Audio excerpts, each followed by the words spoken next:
Okay, Rian, if you're ready, we can go ahead and flash the agenda and go ahead and get started. Oh, by the way, sorry, I meant to do this intros. So there are quite a few of you joining the call for the first time. I would love to have you all kind of quickly introduce yourself. Sarah, would you like to start? Sure. Hi, I'm Sarah Gilbert. I'm the communications manager at Frontier X. We basically are a software solution that provides secure containers for basically any virtual environment. Our flagship software is specifically for AI, so that like finance, healthcare, whatever, can utilize AI without worrying about any data breaches. That's Awesome. Awesome. Welcome. Alex. Hi. Sorry, I was just getting my headphones in. So I'm Alex Komorowski. I'm the CEO and co-founder of a startup called Common Tools. We're based in Berkeley, California, and we are using AI to catalyze a whole new universe of personal and private software, using tools like information flow control and confidential computing to create an alternate universe that has a very different laws of physics that allows data, instead of data flowing to third parties, or instead of your data flowing to third-party services on their servers that they control, instead the services come to your data on your turf. We run that in the cloud using a technique that we're calling private cloud enclaves, which uses confidential compute plus an open source runtime that can then be remotely attested to verify that it is unmodified as it's running in the cloud in these instances. And that allows us to assemble them into a whole different fabric of different nodes potentially operated by different operators that are all participating in the same laws of physics that maintain the information flow control security model. So kind of an odd use for confidential computing, but one that it's pretty critical to our pitch, and it's one of the reasons that we did it now, is because we think that confidential computing has gotten this sort of critical mass deployment to be able to rely on this. Sounds awesome. Well, thank you for the intro. And I'm happy to talk with anybody else, by the way, if you ever want to chat about like how we are architecting this or why I call them, think that a separate term is a useful concept to sort of delineate this different architecture. Perfect. Chandra, do you want to go next? Yes. So my name is Chandra Nilogal. I'm currently in between jobs, but I used to be part of Dell. I've been doing enterprise software firmware for a long time, and I've been contributing to the various industry standards, worked more in the area of security and data storage. I do have some exposure to confidential compute in terms of the SPDM and attestation world, where link encryption, TDISP, that's from the PCIe side. I come in from the PCIe side to enable confidential compute, and I'm trying to keep engaged with the industry, and I have some ideas I would like to work on for data storage and confidential compute as part of this engagement. Thank you. Thank you. Yeah, we would love your insights and expertise here.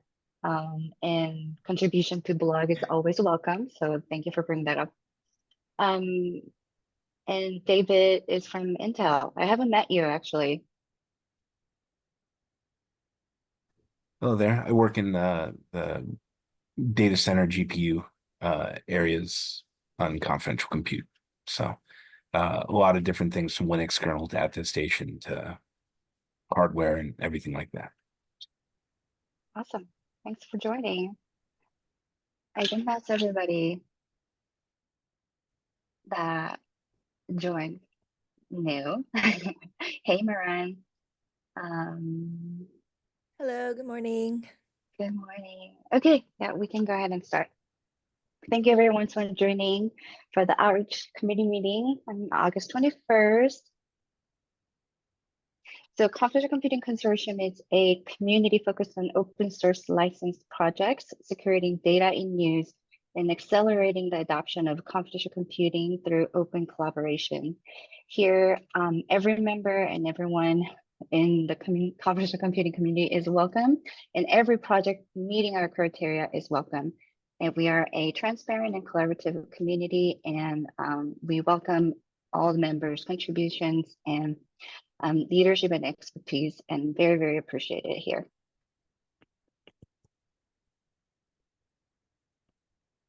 CCC is under Linux Foundation project, so we follow antitrust policy. If you have any questions, feel free to reach out to our PMs on here.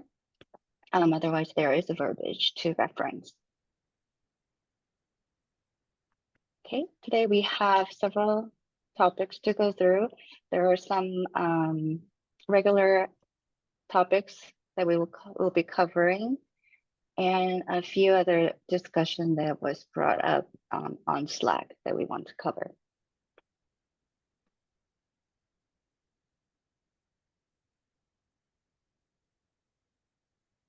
Okay, Rian or Ben? Yes, the two slides move. All right, approval of the outreach minute meetings. So I have got no feedback or corrections for the last minute. So if there is no objections, the minutes will be approved for the meeting. Any comments or objections, additions? Yeah, anybody in this call who had reviewed the minutes or recording from the last call or have any objection, please raise your hand. No hands seen. So in that case, it's resolved. Thank you very much. Okay, we can move on. For brand repositioning, do we have Rachel joined yet? Rachel did say she's gonna present, but I don't see her on a call yet. We can just come back to that later when Rachel joins. I'll keep that eye out. Okay, let's come back to it. Okay. Okay, marketing update, Jen. Hello, everyone. Just wanted to share a couple things that I've been looking more closely at from basically this goes from July to yesterday, just to kind of give you a sense of how things are performing. Our top 3 posts for that time frame is obviously confidential computing sessions, and then we have the Coconut SVSM and VARTEE email that actually was published on last week by Sal. He's got Sal has I think 5 posts that I'll be working with him on, and then the last one is obviously a case for confidential computing. I wanted to have you all kind of look at the interactions. Interactions are great because whenever you like it or make a comment about a post, it just keeps it in front of people.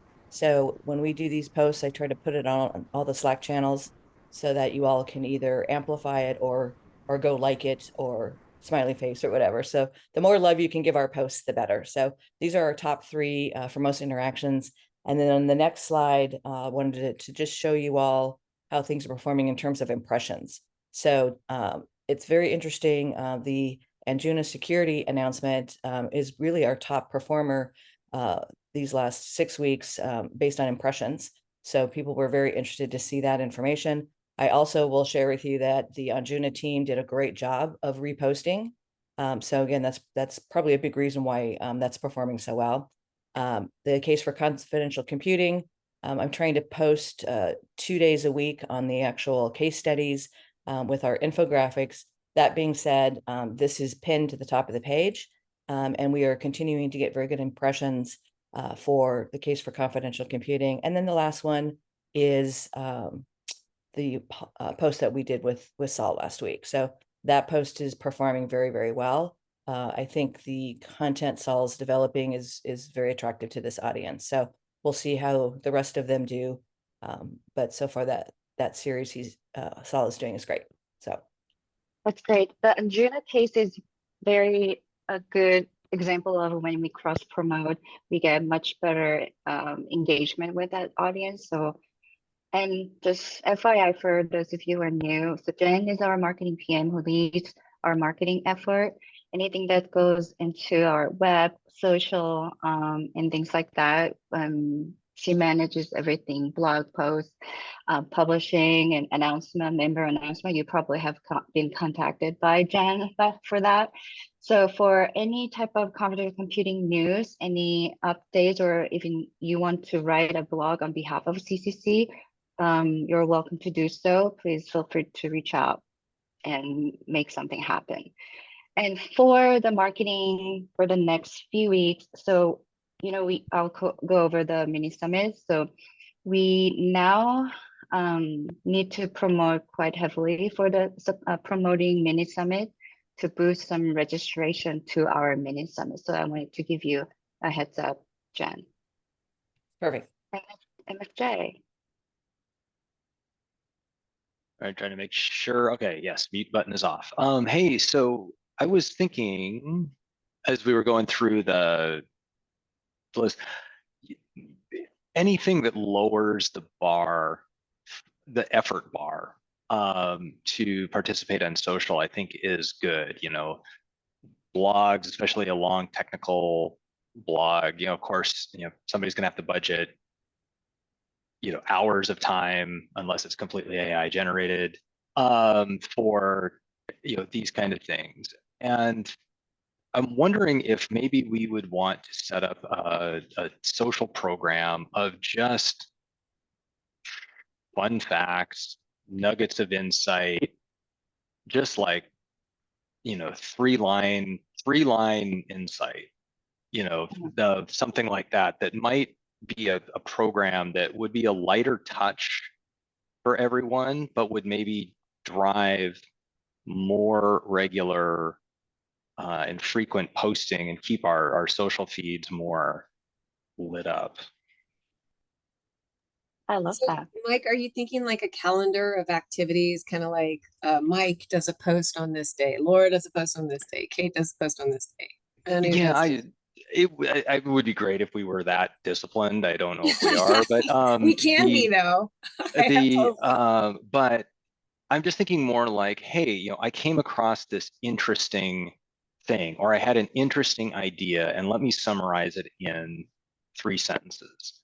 And then here's a link to the thing that inspired it. So say, for example, hey, yeah, I was looking into financial regulation and the intersection in confidential computing. And did you know that the DORA laws in Europe have this characteristic that is a really great intercept for confidential computing? Link to the article here. But if we could just, a couple times a week, it's just popping up some new little nugget that says you're just trying to keep the refresh rate of confidential computing in people's minds steady. That's kind of what I'm thinking. Yeah, I totally hear you. I love that idea. So I know we have a lot of very content heavy posts. So blog posts, like you said, there are a lot of effort goes into it. It takes weeks to coordinate. We are promoting the report that we had just completed after a year of work. So I agree for just in between the time, some lighter content just for more timely content. I think that's a really great idea. I'm going to post Jen's social incoming the form, so anyone can just go in here and I can't do both at the same time.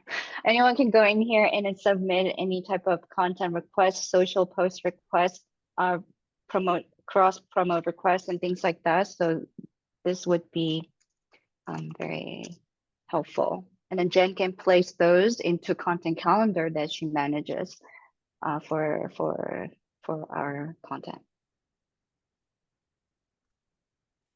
I would also just add, if any of you are posting on your personal social channels, and if it's particular to confidential computing, you can always just ping me, Slack me, and I can repost on the CCC channel also. So we want to make this as easy as possible for you all. Yeah. And We've then been I'm doing a gonna, little bit of that reposting lately, and I think that's good to have that on the social channels. yep. And I'm also posting the Slack channel if anyone is not joined yet and would like to join. And feel free to go through the channels. For social, there's social media channel. Outreach, there's a separate outreach channel. Tag, there's a separate one as well. So just kind of go through it and join whatever you're interested. But those are probably the main ones that committee uses on a regular basis. Okay, so yeah, moving into OSSU mini summit. So CCC's mini summit, we just closed the CFP a couple weeks ago. We have done our scoring and we finalized our speakers lineup for the agenda. I am still checking with the couple speaker for the final confirmation, so I cannot share the agenda just yet, but we will be able to accommodate 5 talks, and we have 1 panel in that lineup as well. So I should be able to provide that soon, and I'll have Jen to kind of help us create that, maybe I'm speaking at kind of a post for speakers, as well as driving more registration for the mini summit. I think that would be super helpful. And also in the main conference, OSSU, Mike Bursell is delivering a talk on behalf of CCC. This is earned as our sponsored talk. Upcoming event, quickly to touch on. So we have these 2 events after the OSSU mini summit that we have committed. So for Japan summit, Mike was talking about perhaps, leveraging with our members. Perhaps if we do a panel, because usually that's more that gets better engagement in this summit. So if your company or your rep is based in Japan, you would like to engage with us, we would love to have you reach out to Rian or Mike Bursell himself.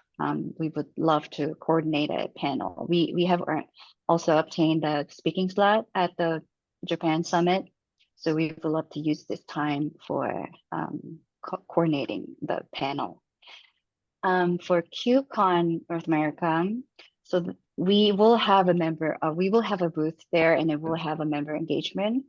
And we have 1, 2, 3, 4, 5, 6, 7 company and projects signed up to volunteer at the booth. So how it would look like, we don't know yet. We can divide times and kind of allocate members to own that slot to showcase their own demo or whatnot, or we can coordinate however y'all want. But Sal Kimmich, our TCA, would be the main point of contact to coordinate our KubeCon presence along with Rian on site.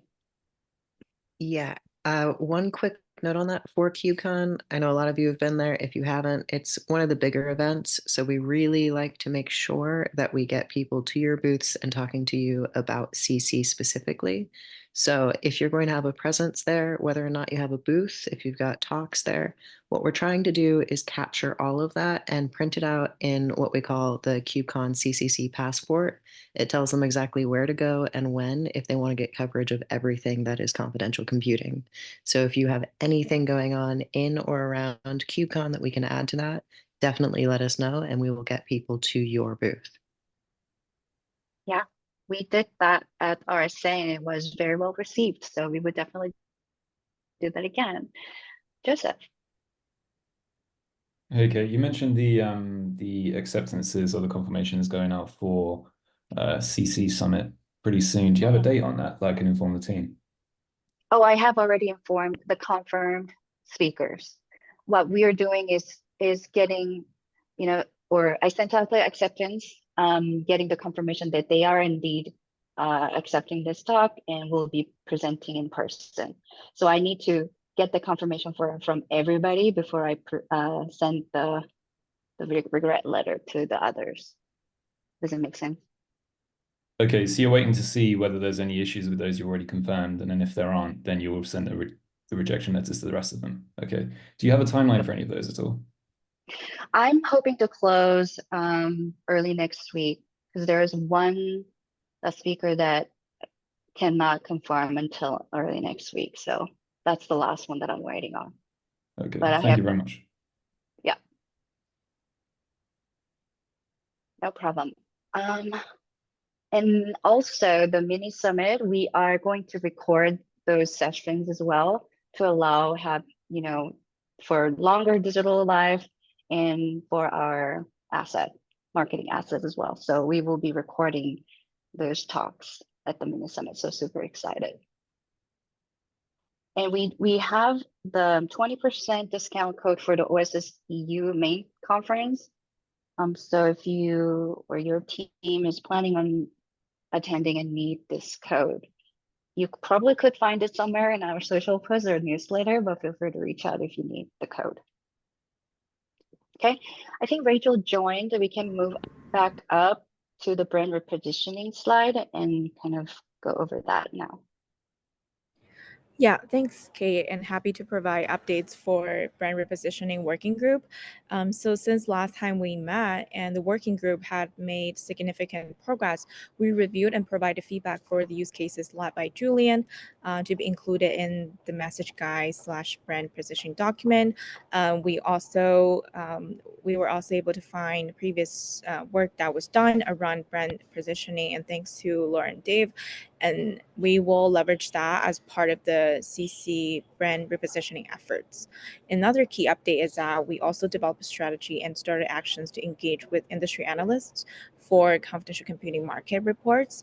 Kate, I don't know if you have provided those updates, but I'm happy to hand it off to you and provide more updates on the market analyst report. So these are all the key updates for computational computing brand repositioning group. And if there's any questions or comments, feel free to reach out to me or Ab or any of the volunteers in the working group, and happy to answer and address any of those feedback. Thank you, everyone. Thanks, Rachel. We'll go over the analyst or market report in just a little bit. For those of you who are newer, so we have a separate working group that is working on confidential computing messaging, kind of a brand repositioning messaging. So we have outlined in our messaging and those kind of key points back in 2019 or so, and we did an edit, I believe, at 2022 timeframe. And we are revisiting all that, and just to make sure we're current, our messaging and our words are current, and also our use cases are being reflected as we get more new and more prevalent use cases are available. So if you are interested in joining the working group, you're more than welcome to do so, just to let us know. Otherwise, this is what this is about.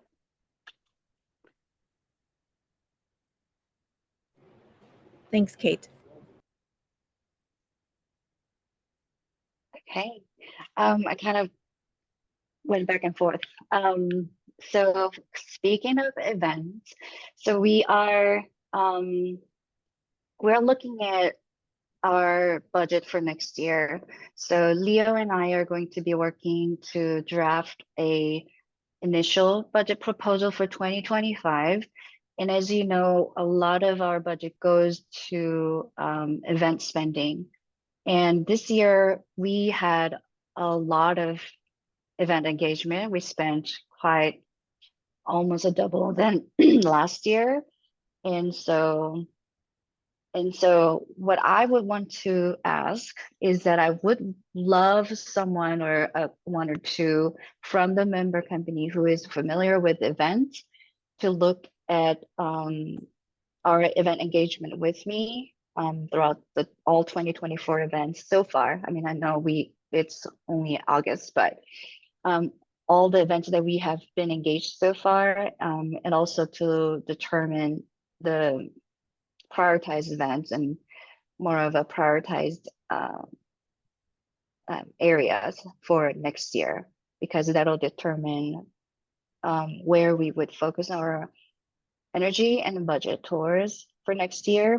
And FYI, we are asked to lower our budget just a tad bit. So that's just what we have to work on. But this year was a great year. We engaged a lot of events, and we got a lot of different type of ROI from there. So I would like some volunteers to look at this with me. Anyone who's interested, raise your hands now from this call.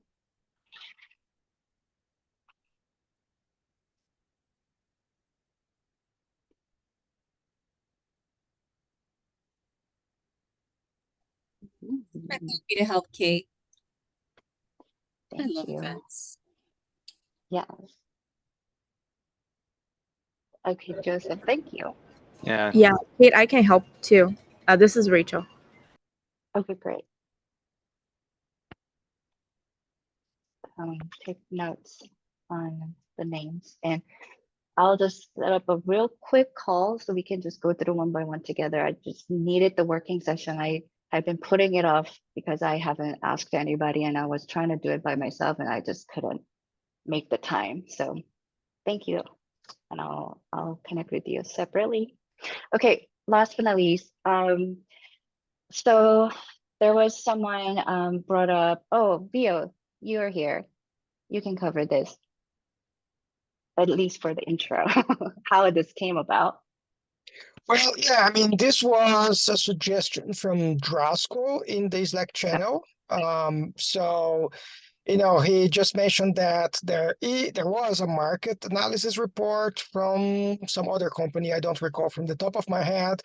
And, it might be a good idea for us to have a new market analysis report done by the CCC. Right. So that's the background where this is coming from. Not sure if Drasko is online today. Yeah, I was hoping that he would join us today, but I don't think so. But so with that request, I kind of revisited. I know we have considered this coming into 2024, even 2023. So last report was done by Everest Group back in 2021, October. And we've got some interest in perhaps doing the updated version. So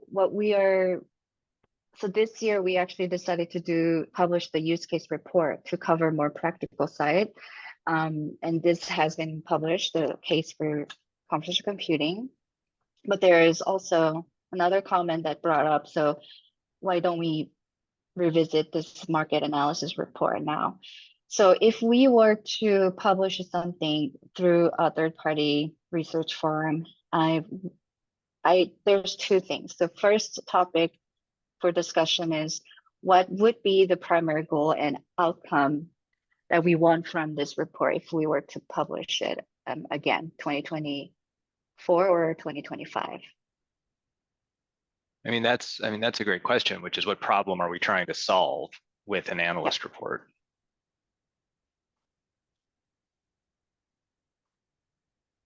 Yep, because we don't want to just publish something for no reason. I mean, could that be more on the usage model or the use cases of confidential compute in the cloud space or in the enterprise space? I mean, I know that's already technical, you guys have the visibility, but then from an analyst, it could be a third-party view to provide that info, right?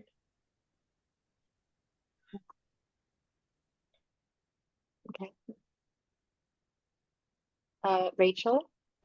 Yeah, so right now, looking at Computational Computing Consortium, right, we have a use case report that's newly published. So those are cover specific use cases and how clients can apply computational computing technology.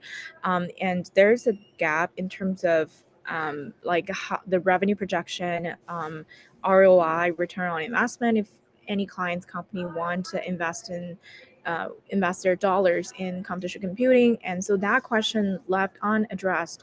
And the data is pretty much outdated from last report we had. And we really need to, I think last marketing report, so that market report covered until 2026 or 2027. So now, given that we're at 2024, we really need to have a more updated data in terms of what is the CAGR like for computational computing industry. And I think that is the question I'm hearing that a lot of executives, a lot of leaders care about. And so maybe having a updated market analyst report would help close that gap and address those unanswered questions and provide an updated information and analysis for the market of the computational computing. Mhm.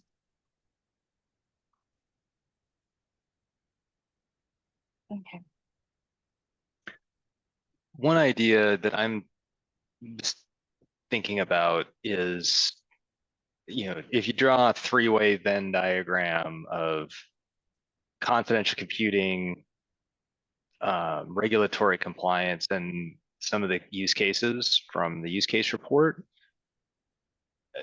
commissioning an analyst firm to pen an opinion kind of at the intersection of those three things might be a very useful piece of collateral.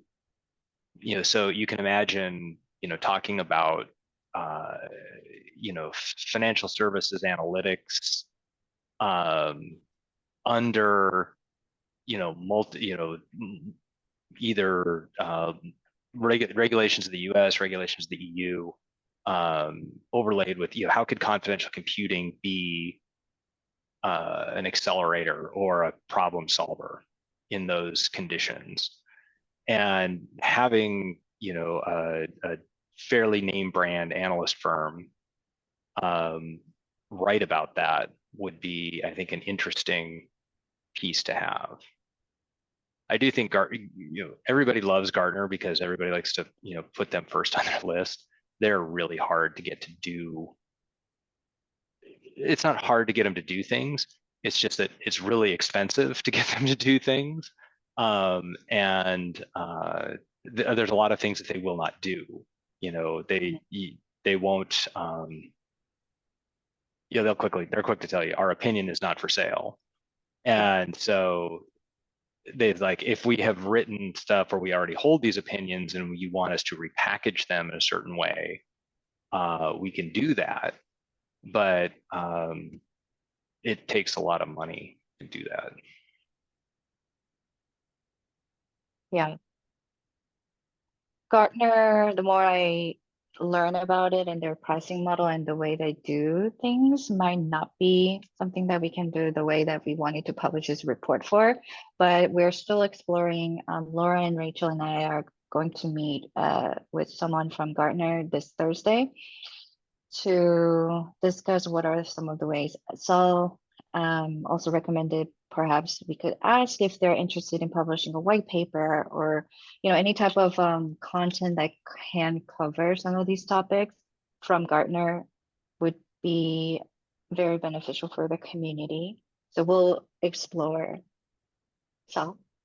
Okay, but yeah, I mean, the one that they might would be interesting to have, and maybe worth asking them about, because they probably have the expertise to do it, is to talk about that intersection between the use cases and regulatory compliance, and be able to, and this is probably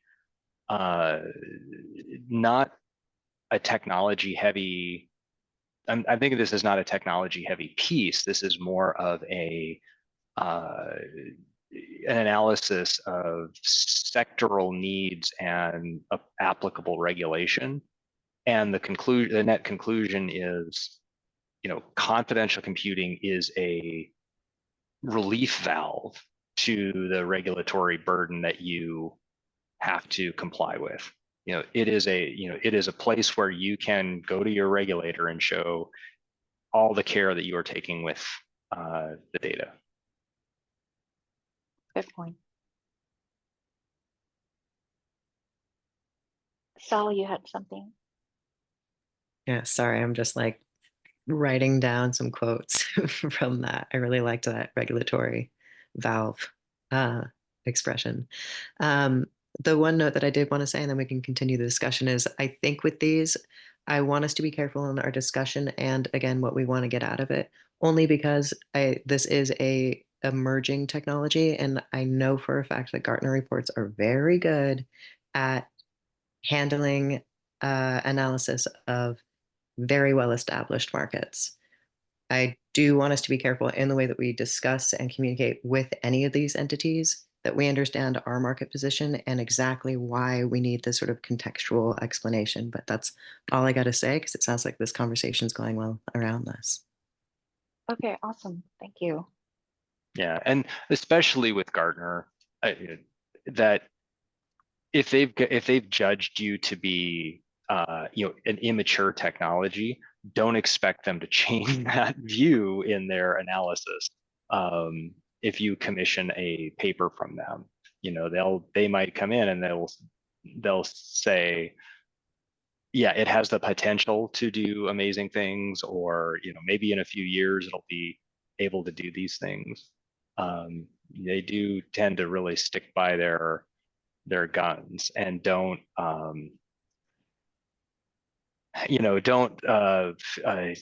color their analysis based on who is paying for the paper. Mm-hmm. Yeah. Manu. Yeah, so I really like what Mike was outlining, but I think there may also be a more tactical approach to this. It's the, try to tie confidential computing to zero trust and really just say zero trust being about verifying everything, never trust, always verify. And the fact that confidential computing gives you that bedrock, to verify at the chip level. And once the chip is verified, you can verify everything else on top of it.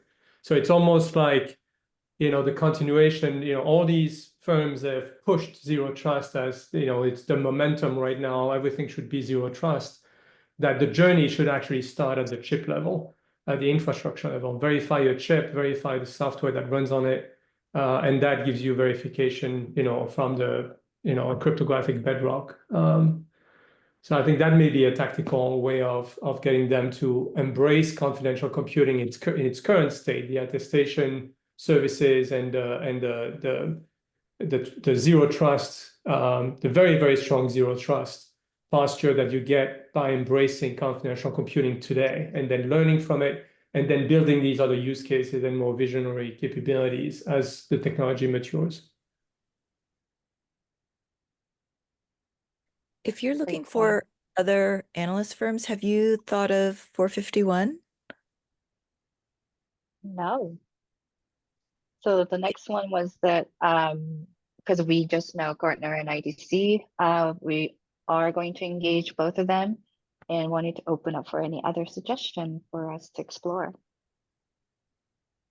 I could put in a couple of analyst names in the chat if you're interested in talking to a couple of other analyst firms.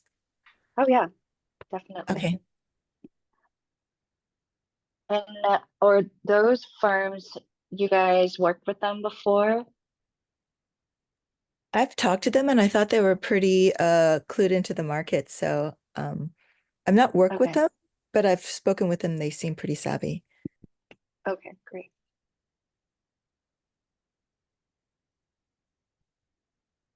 Any other thoughts or recommendation?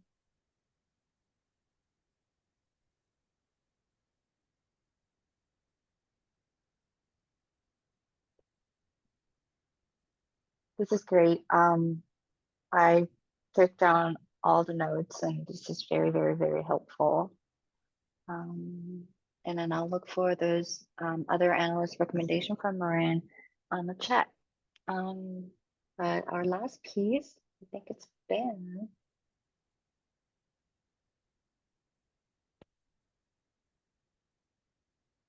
Your audio is missing. Sorry, I was double muted. Just a quick run through of the outreach discretionary budget. Things are on track. The event budget is pretty much spent on the remaining events for 2024. There's a little bit remaining, which is good to have as a buffer, both in case there's additional costs from the events that we didn't forecast, and if there's something like really last minute and opportunistic that folks want to take advantage of. I did want to just briefly mention the research budget because I may have given the wrong impression or just made a mistake. But yes, the money that you've allocated for research in 2024 is what was spent on the use case budget. So originally, I was hoping that we would have been spending money from 2023 that went unspent. But the way that this works is if you don't spend it, unless you allocate it again in the next year, it's gone. Well, not gone, but it goes into the surplus, right? So Got it. yeah, so if you do want to spend money on research in 2024, we'd have to either use it from the surplus or see if we can move it from another line item that was underspent. If not, this would be included in your 2025 budget. Travel budget is still looking good, and no spend on third-party marketing at this time. Got it. Thank you for the clarification. I did think that we have 120 and we have 60K left. But what we have to do is propose for the next year. Less than for next year, yes. Anything unspent that you want to hold on to, add it into the amount for the next year. Yep. Okay, got it. Well, thank you. Ben, do you have any other last words to share with the members? Oh yeah, so a replacement has been hired for Helen, who was previously on this project. So I'll be moving off once again first week in September. So you're in good hands with Rian. He's pretty much doing 90% of the work anyway, so maybe 95. So yeah, it's been a pleasure working with all of you. This project is definitely one of the highlights of my time here at LF. You're in really good hands between Kate, Sal, Rian, Ron, Nelly. Like it's a really good team here. I forgot Dan. And given the allocation of people that you've got and all the volunteers, like this project definitely punches above its weight and is growing. And so there's a lot of really interesting things that can be done here. So yeah, I'm not going far. If anyone needs anything, you can still reach me. So yeah, it's been fun. Thank you for all that you did for us. I know you might be back again if something happens. So it's not goodbye forever. We'll see what happens with LF, right? Yeah. So it feels tacky and instrumental to ask this question after a heartfelt words from Benjamin, but back on the budget. Yeah, sure. Is it use it or lose it? I mean, I know here at Intel, it's like if you don't use your budget in the quarter that it was forecast, kiss it goodbye. Is it the same here where it rolls from year to year, or is it gone after? It's not. So the way I would describe our budgeting is pretty much zero-based budgeting. So like every year we come up with a fresh budget, right? And that involves making decisions about priorities and having the budget follow those priorities. So hypothetically, let's say in 2025, we wanted to spend a lot more money on outreach and a lot less money on travel. We would have more money allocated to outreach than travel. And so where that money comes from is from two areas, either your projected revenue for the year or the surplus. So any money that you don't spend this year, by default, goes into the surplus. And the surplus is basically like our bank account. It's what we rely on in case of economic downturn or anything like that. Like, it gives us some runway. It also helps us account for if members don't renew, right? Like, that's something that's out of our control, and we often don't know ahead of time what's happening with members, right? So essentially what happens is you start fresh every year for your budget, and you try and make the numbers work based on what you expect from revenue, from membership. And if you need to, if you want to do specific initiatives, you can borrow from the surplus. Gotcha. Thank you. Yeah. And we will miss you. Thank you. Thank you for your help. It's Yeah, been of great. course. Yeah, no, it's been fun. Yeah, I'll miss y'all too. Thank you. I think that's all we had for today. Thanks everybody for your discussion and participation. I'll see you in the next call. All right. Thanks. Okay. Thanks. Bye. Bye.